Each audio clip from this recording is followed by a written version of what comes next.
Bulan Juni, salah satu bulan yang menjadi hati daripada bulan-bulan yang lain. Lalu, apa istimewanya bulan Juni? Ada apa di bulan Juni? Hai, saya Hodel Gaddafi. Pada bulan Juni, ada peristiwa sejarah nasionalis yang sangat berpengaruh bagi Indonesia sampai saat ini, yakni Hari Pancasila.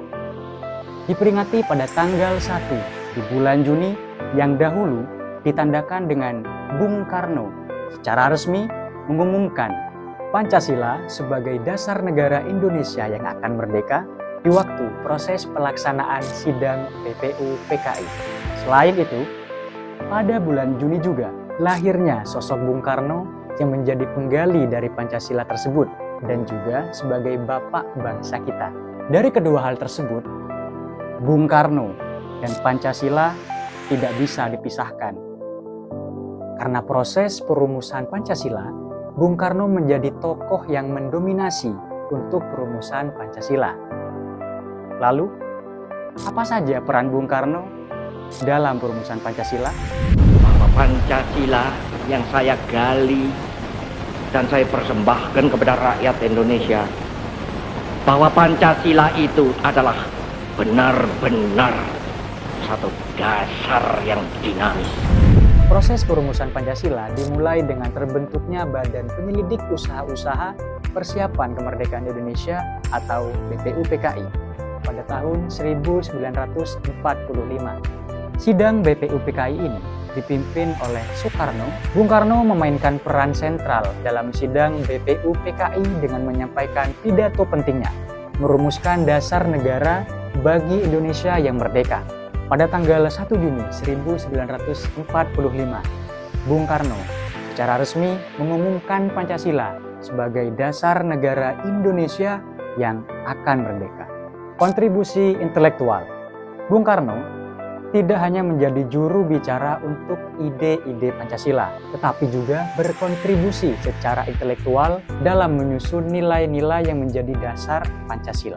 Selain Bung Karno, terdapat beberapa tokoh lainnya, seperti Muhammad Hatta, Muhammad Yamin, Ki Hajar Dewantara, dan tokoh-tokoh lainnya memberikan sumbangan pemikiran yang signifikan dalam merumuskan nilai-nilai Pancasila.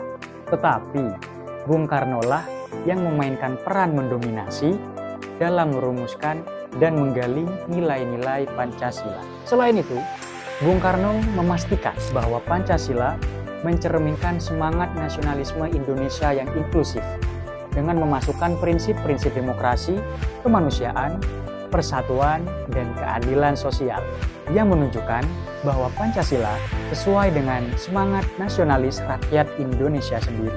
Hingga pada akhirnya, setelah sidang BPU PKI, Pancasila kemudian diadopsi secara resmi oleh PPKI pada 18 Agustus 1945 sebagai dasar negara Indonesia merdeka.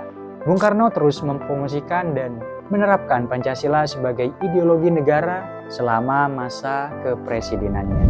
The Pancasila, the 5 guiding principles of our national life. Perhaps you know already what our Pancasila is. It gives us the 5 principles of our state. Panggilan Bapak Bangsa yang melekat pada Bung Karno menggambarkan pengakuan dan penghargaan atas peran besar dan sentralnya dalam memimpin perjuangan kemerdekaan Indonesia, serta dalam membangun identitas nasional Indonesia pasca kemerdekaan. Beberapa alasan utama mengapa Bung Karno dijuluki sebagai Bapak Bangsa, antara lain peran dalam kemerdekaan.